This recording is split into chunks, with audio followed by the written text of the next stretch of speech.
A day in my life na mamalingki ta karong adlaw. So sayo pa kayo sa buntag guys. Mo adto na mi og palingki kay Miyerkules raman og Sabado ang naipalingki diri sa Tagaytay. Makabili ka ng mga fresh na isda sa Tagaytay. Namalit po dai kog mga gulay pero wala na nako na videohi guys kay naglisod na ang person. So hayan dahil salmon is live semester. So hayan yung binili natin. So habang hinuhugasan ko yung mga binili ko, naminaw po ko ani og Papa Dodot dahil Papa Dodot is live tayo kasi ang gaganda ba naman ng mga story. Usahay maglagot ta, usahay mahapit ta, usahay pod makarelate ta. So diring dapita, bisogo na pod ang akong gihugasan. So makalagot lang kayo guys kasi gira ko katusok hait kaning bisogo bitaw limpyuhan.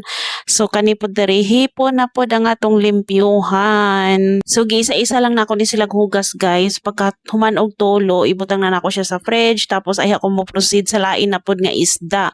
So kani diri ni palit po kog bangos kasi na-miss kong kumain ng paksiw. Mas nindot raman jud magbisaya mag voice over kay dili magsalapid ang akong dila. So hayan ni palit lang pod ko og lapo-lapo.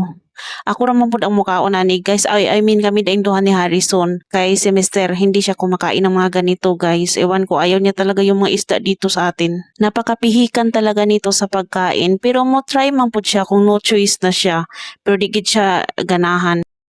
Struggle is real gid ta dirin dapita. So hayan iwan ko tagalimpyo na lang gid ako sa isda. Di gid pwedeng di ko matusok gitangtang na nako kung gloves kay naglisod nako kasi kahulog ang isda. So sa palengke dai nako karon wala nako ni palit og mga karni, puro na lang isda ang akong gipang palit kay para pag sa balay mi isda na lang ang amo ang kaunon tapos sa labas na lang. Pag mukaon mi sa labas, saka na lang kami magkarni ni Haray. So nipalit po ay ko og galunggong kay lami man ni siya pritohon og paksiwon. So ayan parisan og munggo, diba? Tapos tuyo, kalamansi, kamati, sibuyas ang sausawan. O wa na, fights na, solve na kaayo. Kami dai diri lahi mig pagkaon kay lahi man ko og trip sa pagkaon. So semester kung unsa iya nakasanayan nga pagkaon, mura po yang ganahan nga kanon. Pagkahapon kay gikapoy man ko og loto and then nag-request pud ang bata nga gusto siyang mag-Jollibee. So ayan pagbigyan. Ambot na lang jud paborito jud kay niya ang chicken, kulang na lang ilipad na ni siya sa manok. So una pa lang nakasimangot ang bata ag wala pa naabot ang among order kay wa man minduha nagtapad man mindong mister. So siloso man ning bataan ni.